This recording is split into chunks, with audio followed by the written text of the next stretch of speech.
যুক্তরাষ্ট্র ও ইরান সংঘাতের পর ঘটতে যাচ্ছে আরও সম্ভাব্য 4টি বড় ঘটনা, এমনটা আমি নয় মনে করছেন বিশ্লেষকরা। তাদের মতে যুদ্ধবিরতি নীরবতার মাঝেই তৈরি হচ্ছে নতুন সমীকরণ, বদলে যাচ্ছে কৌশল, বাড়ছে অনিশ্চয়তা। যুক্তরাষ্ট্র ও ইরান সংঘাতের পর পরিস্থিতি এখনও হয়নি স্থির। পাকিস্তানে প্রায় 20 ঘন্টার বেশি সময় ধরে আলোচনা হলেও কোনো ফলপ্রসূ হয়নি। এই আলোচনার পরপরই পরিস্থিতি আবার জটিল হয়ে ওঠে। যুক্তরাষ্ট্রের পক্ষ থেকে হরমুজ প্রণালী অবরোধের প্রস্তাব আসে। সাম্প্রতিক এই ঘটনাগুলো বিশ্লেষণ করলে দেখা যায় সংঘাত শেষ হওয়ার বদলে এটি প্রবেশ করেছে একটি নতুন পর্যায়ে। বিশ্লেষকরা মনে করছেন সামনে 4টি ভিন্ন পথে এগোতে পারে এই সংকট।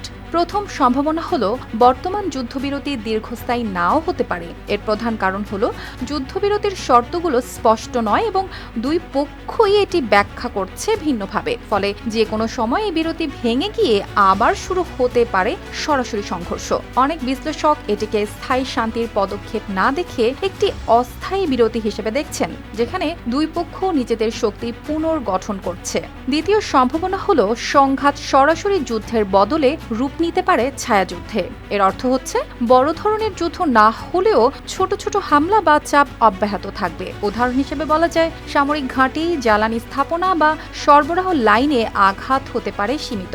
এই ধরনের কৌশলে দুই পক্ষ সরাসরি বড় যুদ্ধ এড়িয়ে গিয়ে একে অপরের উপর সৃষ্টি করে চাপ। তৃতীয় সম্ভাবনা হলো কূটনৈতিক আলোচনা বন্ধ হবে না পুরোপুরি। পাকিস্তানে আলোচনা ব্যর্থ হলেও অন্য দেশগুলো মধ্যস্থতা করতে পারে। কাতার, ওমান বা সৌদি আরবের মতো দেশগুলো সাধারণত এ ধরনের পরিস্থিতিতে যোগাযোগের মাধ্যম হিসেবে কাজ করে। তবে এখানে বড় বাধা হচ্ছে দুই পক্ষের অবস্থানের পার্থক্য অনেক বেশি, তাই দ্রুত কোনো বড় সমঝোতা হওয়ার সম্ভাবনা একেবারেই কম।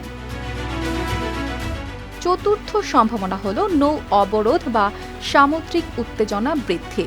বিশেষ করে হরমুজ প্রণালীকে কেন্দ্র করে যদি কোনো পদক্ষেপ নেওয়া হয় তাহলে সেটি প্রভাব ফেলবে বৈশ্বিক জ্বালানি বাজারে বড় ধরনের। তেলের সরবরাহ ব্যাহত হলে দাম বেড়ে যেতে পারে এবং আন্তর্জাতিক বাণিজ্যে তৈরি হতে পারে চাপ। একই সঙ্গে এটি বাড়িয়ে দিতে পারে সামরিক উত্তেজনাও। সব মিলিয়ে বর্তমান পরিস্থিতিকে দেখা হচ্ছে একটি অনিশ্চিত অবস্থান হিসেবে। এখানে পুরোপুরি যুদ্ধ শুরু হয়নি, আবার শান্তিও প্রতিষ্ঠিত হয়নি। দুই পক্ষই সামরিক ও কূটনৈতিক দুই ধরনের পথই খোলা রেখেছে। এখন দেখার বিষয় পরিস্থিতি কোন দিকে মোড় নেয় আর এই অনিশ্চয়তার শেষ কোথায় গিয়ে দাঁড়ায়। অর্পিতা জাহান, RTV।